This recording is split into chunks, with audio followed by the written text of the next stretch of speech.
The Raptors actually have the most interesting offseason in the entire league because the whole thing's like a riddle. How do you have enough cap space in 2021 to offer Giannis Antetokounmpo a max deal and be one of the top teams in the East at the same time? Seriously, a lot of key guys are free agents like Fred VanVleet, Serge Ibaka, Marc Gasol.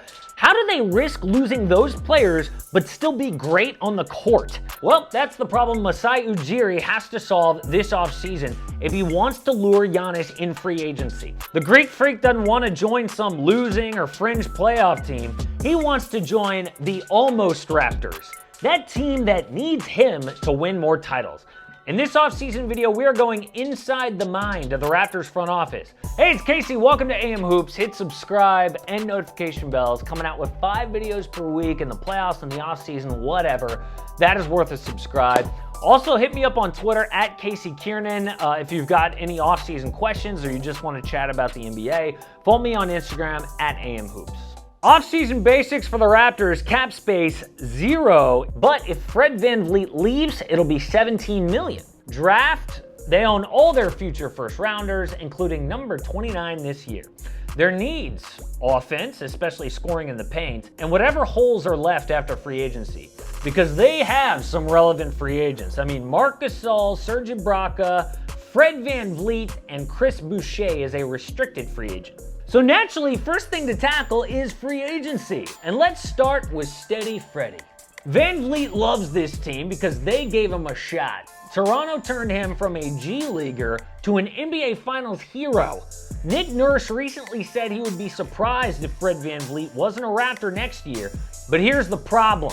The most Toronto can offer is 4 years, $80 million while retaining max cap space for Giannis. He could sign a short-term deal and revisit free agency in 2021, but I cannot see that happening. Fred VanVleet's stock probably won't be higher than right now.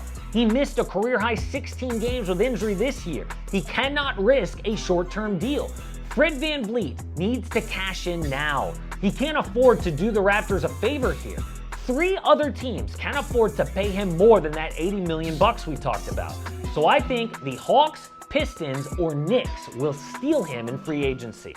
Next up is Serge Ibaka and Marc Gasol. And I lumped them in together because they're both centers, and I think Toronto will keep one.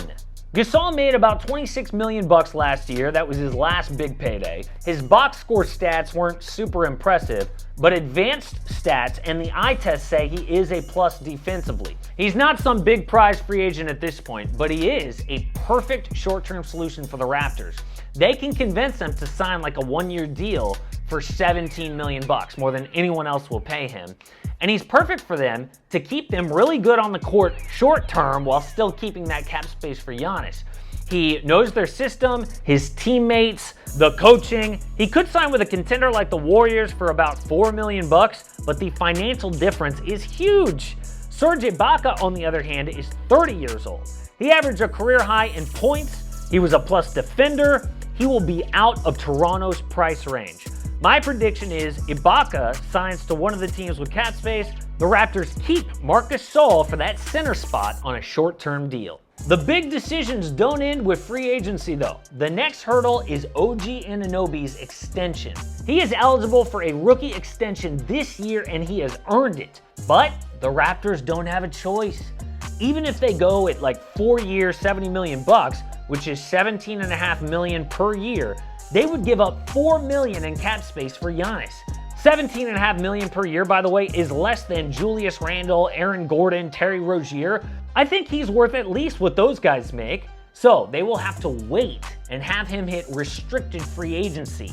The risk there is that OG's offense improves so much, his value skyrockets and they lose him. The Raptors are in a tough spot here with Anunobe, and if he gets extended, I think it'll come down to OG accepting less money for security or the Raptors eating into their cap space. If I were them, I would hold off and risk it. The next thing to consider here is the draft, now on November 18th.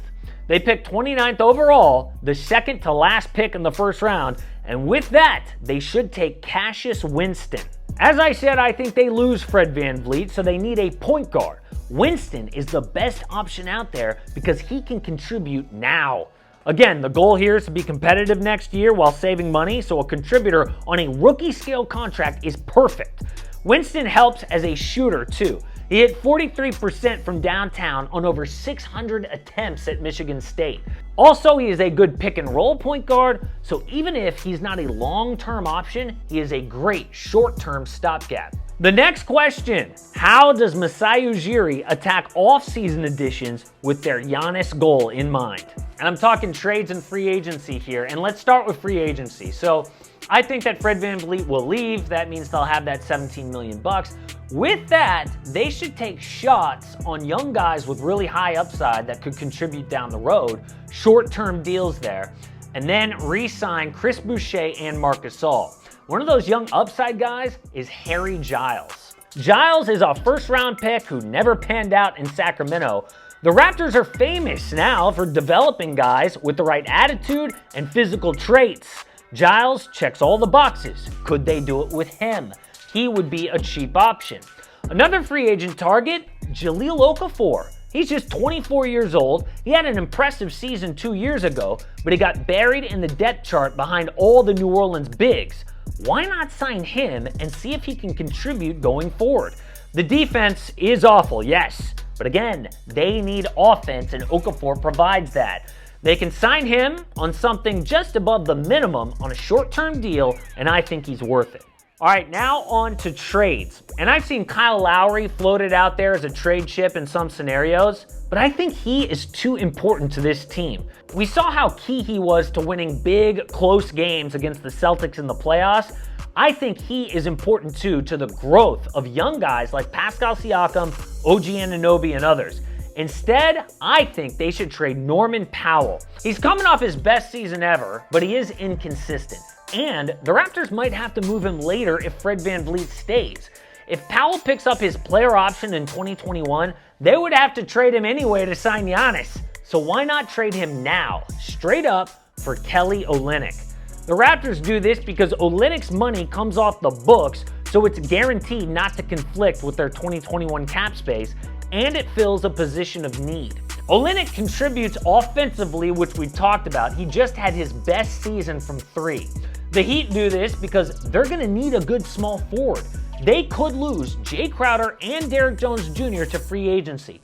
Andre Iguodala has been a non-factor in the playoffs. Norm Powell is a great plan B in that spot. So that is my plan for the Raptors this offseason. Even if you disagree with some of the moves, and you can let me know down below in the comments or on Twitter, we can all agree it's going to be a really interesting offseason.